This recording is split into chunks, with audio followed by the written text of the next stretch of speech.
nasaan si BBM at That's ano true. ang status ng kanyang health. 'Di ba? Kasi ang payat-payat niya na. Masyado naman kasi itong problema ito, hindi niya yata kaya. Hindi niya yata kaya itong problema ito. Siya na pala presidente. Ewan ko, hindi nga bumati nung ng Easter Sunday. Ba, Diba? Happy Easter! BBM! Oy, si BBM mga nag-greet sa akin.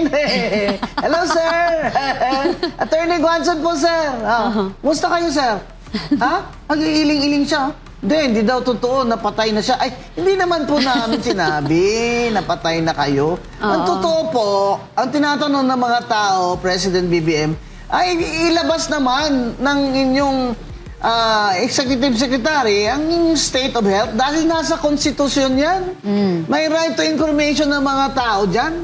At saka, kagaya nung kati si Fidel Ramos, si President FVR, nung nagka-routine surgery siya, he was under general anesthesia, nag-report sila to the people. Nagpasabi siya sa Congress na siya ay mag-undergo ng surgery, that he will be under general anesthesia and therefore temporarily incapacitated.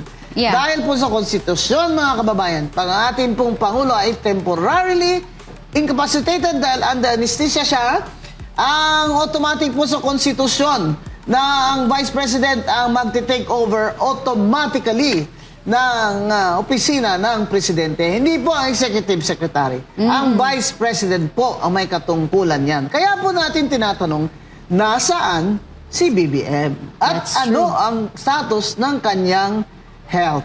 Di ba? Kasi ang payat-payat niya na. Masyado naman kasi itong problema ito, hindi niya yata kaya.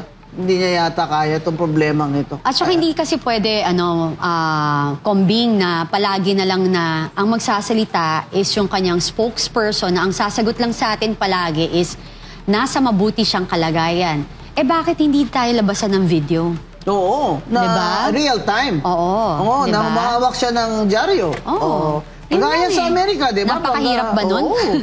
Kailangan may hawak na dyaryo.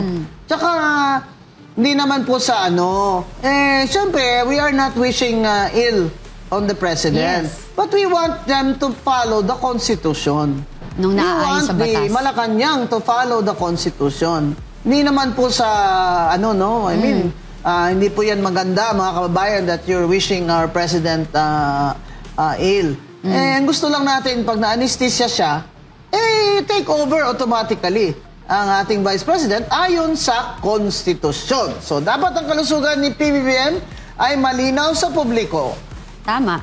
Di ba? Karapatan po natin yan. At dahil po yan, dyan nakasalalay ang mga desisyon ng Office of the President.